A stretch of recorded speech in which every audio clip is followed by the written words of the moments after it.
What's going on, you guys? Welcome back to the channel. Today's video, we're gonna get this IAG Competition Series AOS installed. I haven't decided if I'm gonna get it re-powder coated because nothing else in my engine bay is wrinkle black, and this is. Now, if you guys have been following the build, you would know that we're going rotated on this thing. So in IAG's factory AOS installation instructions, you mount the AOS in that back corner by the engine harness. But since our turbo is gonna be sitting right there, we're gonna mount it in a different spot. So IAG has this really good product on their website. It is a AOS Pit Stop Mount, and it mounts directly to your pit stop on this side. It's super nice. It has the square there to fit over the factory nut, and it mounts right on this side of the pit stop mount. So that's the first thing we're gonna get installed, and then we could get the AOS bolted on, mocked up. That way, then we could start routing our vent lines and go from there. Because IAG's instructions, they tell you to cut all the hose to length before you install the AOS, and we're gonna be mounting it on the pit stop. So if we cut all the hoses to the length that they say in the instructions, none of them are gonna be long enough, or they're gonna be too long, one of the two. So let's get this pit stop mount on and get the AOS mocked up, and then I'll show you guys where we're gonna go from there.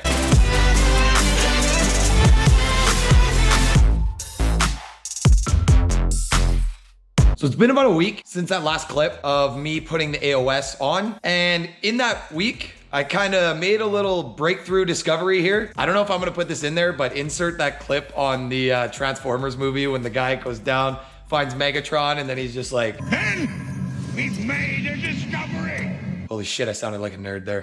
If I mount my AOS on the, left side of the engine bay, or if you're facing the engine bay, the right side, there's gonna be a big empty space on the left side there. And the AOS would fit on the right side, but it's gonna be behind my intercooler piping, and I think it's just gonna look ugly. So in that time-lapse clip, I was mounting my AOS on this side of the pit stop, because the way the mount works, it goes around that welded nut there. You put the bolt through here, it threads all the way through, and then you put the nut on this side of the pit stop mount to hold the pit stop mount, and then your AOS mounts right here. But my intercooler piping was all mounted up, and with the AOS here, the intercooler piping comes right around there, so it's right behind the intercooler pipes, and then there's gonna be a big empty gap here between the turbo and the intercooler pipe, and that's gonna look ugly, so I wanted to fill that space. So I thought in my head, I was like, wait, why don't I just mount the pit stop mount on the other side of the pit stop? And I tried to do it, and it doesn't fit, specifically because of the way the firewall is. Now, if you look at the firewall here, on this side, I already cut it, but usually there is a little mount here for the ground that comes off of the transmission that grounds right here. I got rid of that ground because I don't need it anymore, but as you can see here, I kind of paint penned off this area. I cut that bracket that was there for that transmission ground right off so that I'd have enough room to mount my AOS right here. And I'll show you what I mean in a sec. So on my AOS here, there's one bracket that mounts to the back of the AOS that comes with this pit stop mount kit. And then there's a pit stop mount itself. So what I did was I took this bracket here, I went one thread hole up, put all 3 Allen key bolts in there, and then I mounted my pit stop mount to the side of that bracket. Then, since this pit stop mount bracket has that little kind of square end in there, you can't see it because I have a nut jammed in there, but that little square end usually goes over the welded nut on the right side of that pit stop. But since I'm mounting the AOS on the left side now, that space doesn't need to be there because there is no nut on that side. So what I did here was I took the nut that normally threads on this side of the pit stop mount to tighten the pit stop mount to the pit stop, and I drilled out the threads in it just so that the mounting bolt could slide freely on that nut inside of this mount. So now I got that nut completely sandwiched in there, and this bolt can move in and out without grabbing threads. And the reason I did that is because to get my AOS to sit completely level and not sitting at an angle on the left side there, is if I put a couple washers on this side of the bolt, they now sit on that nut that got pounded into the pit stop mount there. And I just tightened both the little adjustment Allen heads on there because they're not doing anything for me anymore because I have the bolt going through it. So now since those washers are there, and since I cut out that transmission ground bracket, let's hope you guys can see this, but I already showed you everything I did to set this up. I got all these washers sitting on this side of the pit stop mount and the bolt going through. So this bolt's gonna thread through that welded nut on the pit stop, and how I have the bracket set up on the back of the AOS. Now what I did was, since I cut that bracket out, now I have room to slide this pit stop mount underneath of where that transmission ground used to be.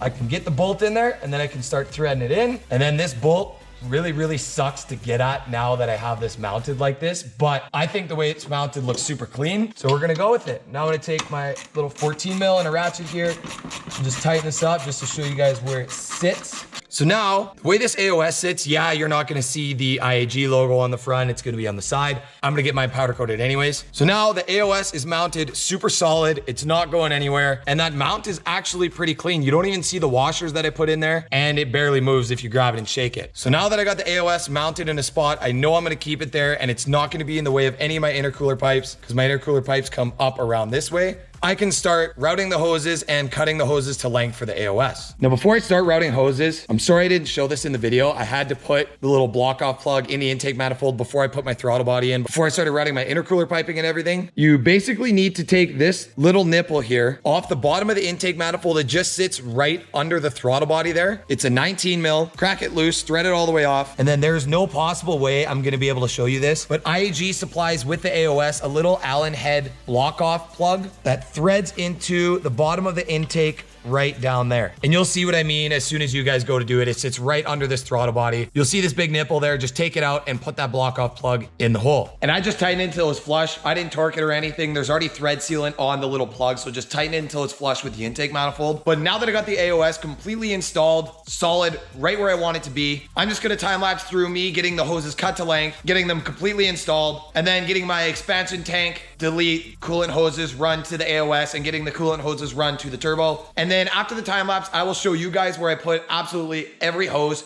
just so that you guys know where each hose goes if you guys are doing this yourself.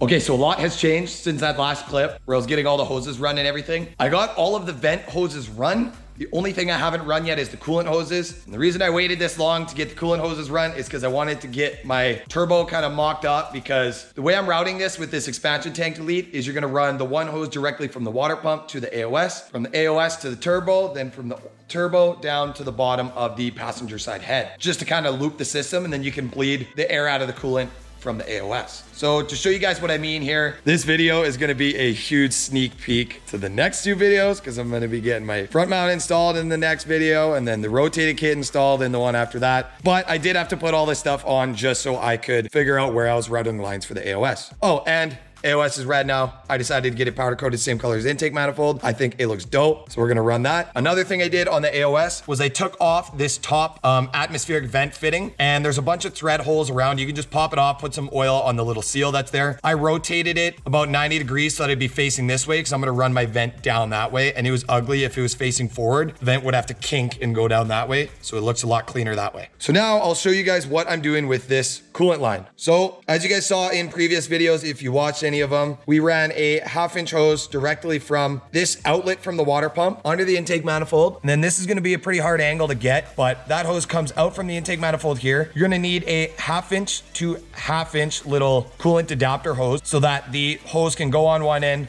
hose clamp onto it, and then the hose from your AOS can hose clamp to the other end. So the way it works on your AOS is there's two little swivel fittings on the bottom. Those are both gonna be your coolant lines. So I got the right one coming around over to that water pump fitting, the water pump line running up to this coolant line on the right side of the AOS, and then I'm gonna route the other coolant line on the AOS into one of the coolant fittings on my turbo. And then, like I said, the coolant fitting on the other side of the turbo is gonna route down directly into that little port right there on the back of the head. Let's just acknowledge real quick how unreal this engine bay is looking so far. I am so hyped on this. I just want this thing to run. We're almost there. We're getting close. Couple more videos and she'll be running. So let's get these coolant lines run. And then for the purpose of this video, just because this is the AOS video, I'm gonna get the coolant line that comes to the water pump run. I'll get the coolant line that goes to the turbo run, but I'm not gonna run the line in this video that comes off the turbo down to the head. I'll include running that hose in my rotated turbo kit install video, just so that it doesn't get a little bit confusing. So last couple things we gotta do on this AOS, we're gonna get those coolant lines run. I'm gonna get this big old vent line run down there. I'm gonna get this coolant line run to the turbo, and then we should be good to go.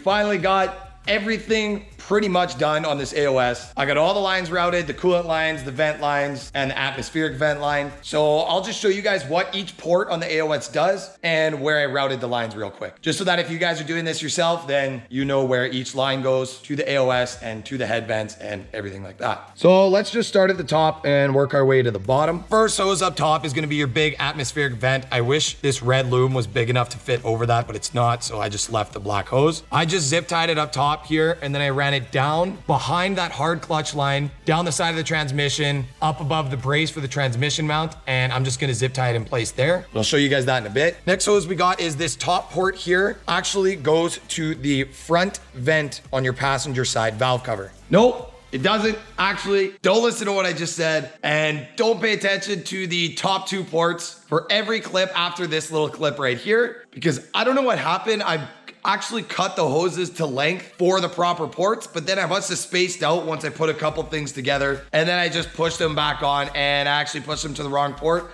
conveniently right when I was explaining to you guys where the hoses go. So in that clip, I just showed you guys that the top port went to the passenger side valve cover, and yes, there's a couple more things put together here because this is like a week later when I realized I messed up when I was editing the video. So the top port is actually going to be going to the driver's side valve cover vent. So I just ran it from the AOS with one of the spring clamps that they supply with the kit under my IAT sensor there, under my intake manifold here, and down to the front vent on your driver's side valve cover with another one of the supplied hose clamps on that end. Now, the reason I was able to route it through my intake manifold is because obviously I don't have the stock fuel lines in the way here. If you guys have stock fuel lines, you might have to route it in behind. I just figured this was a nice, clean, easy way for me to do it since I'm running the radium parallel system. Now for the second port, this is the one that's actually going to run to the passenger side valve cover vent. Again, it's routed the same way as I just explained it. Goes from the second port with the hose clamp down. I routed it under the intake manifold because I don't have the expansion tank mounted here, as you guys will see later when we do the expansion tank delete. And it goes to the front vent on the valve cover, and I put another one of the supplied hose clamps on there. Now let's go back to the footage that I filmed before, because all the other bottom ports are still the same routing. The only two that I messed up explaining was these top two. So just don't pay attention to the fact that this top hose is going to this valve cover for the rest of the video,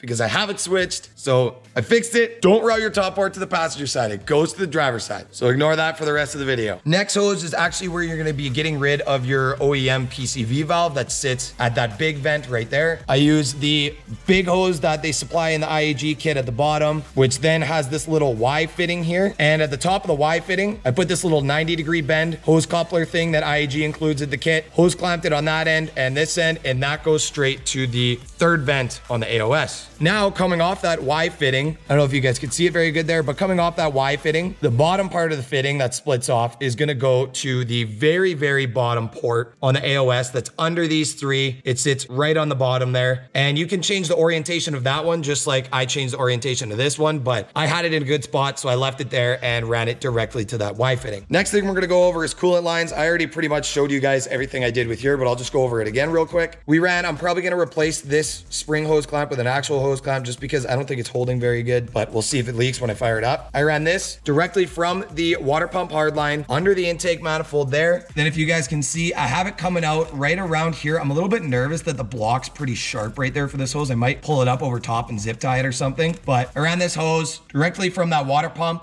hardline back there under the intake manifold. Then it comes out here. I connected it to that little 1/2 to 1/2 inch hose connector that I showed you guys, hose clamped on both ends. Then this line here is coming out of the AOS, and I just routed it from the bottom of the AOS here and then zip tied it to the pit stop. See if I can get you guys some better lighting here. Right to the pit stop on the part where it bolts up to the tranny, right next to that transmission vent there. Then the last line that we have here is the other coolant line that goes to the turbo. I had to mock up my wastegate here to make sure I had enough clearance between the coolant line and the wastegate. So I ran the coolant line just kind of like a little U here, straight up to the coolant fitting on the side of the turbo there. I just put a 1/2 inch push lock fitting on there. I'll explain more of that once we do the rotated turbo video. But now that we got all that sorted, I'll just show you guys real quick where I routed that big atmospheric vent line down on the side of the transmission. Might be a little hard because we're going under the car, and I hate doing videos under the car because the angles always suck and the video doesn't turn out very good, but I'm gonna give it my best shot. So let's go. All right, let the shitty angles begin. So if you can see up there, that's where the big vent line comes behind the hard line for the clutch master cylinder. And then I just zip tied it to the wire harness on the transmission there. And then I'll show you guys right here on this transmission brace here, how I zip tied this. So I cut the hose right there so that it just vents to atmosphere right by that transmission brace. But to zip tie it in place right there, there is a little body plug right there that I just popped out so I could get the zip tie through the hole. And I actually ran 2 zip ties because my zip tie wasn't long enough to do this. But I ran the zip tie through that hole, through that other little back hole right there, went around the vent line, and then it just zip ties it to hold it there. So that's a pretty clean install. It's not in the way of anything. And all it needs to do is vent atmosphere. So I think that's the last hose of the install. I'd say that looks pretty clean. If you guys do this install, obviously you're gonna wanna start the car up. You're gonna bleed the coolant. There's a bleeder nipple on the back of the AOS. That's just a little like 4 or 6 mil Allen key that you just crack loose till all the air comes out. But obviously I can't start the car because we still got more installs to do, like always. So that's gonna be it for this one. We got the AOS completely installed. I'm super happy with how everything came out. Now I'm at the point where I gotta start finishing up this rotated kit, get the exhaust on. I gotta finish up all the finishing touches on this front mount intercooler, get a couple more vacuum lines run, and we should be able to start the car. So if you guys are enjoying the build so far and you guys have been following this the whole way, thank you guys for watching. I don't wanna be that guy that says, yeah, subscribe to my channel, like and comment, like all that stuff. If you guys wanna watch the build, you guys are gonna subscribe, hopefully. But it's come to my attention that all the people that have lots of subscribers on YouTube all ask everybody to subscribe to their channel in their videos. So maybe I should start doing that. I don't know. Subscribe. Do all that stuff. The likes, the comments, the subscribes. I just think it's cool that people watch videos and they want to keep up with the build. And I'm doing this mostly to help you guys if you guys are trying to do the same build or the same installs. So hopefully it helps out. But with all that being said, that's going to do it for this one. Hope you guys enjoyed the video. Peace out. I will catch you guys in the next one.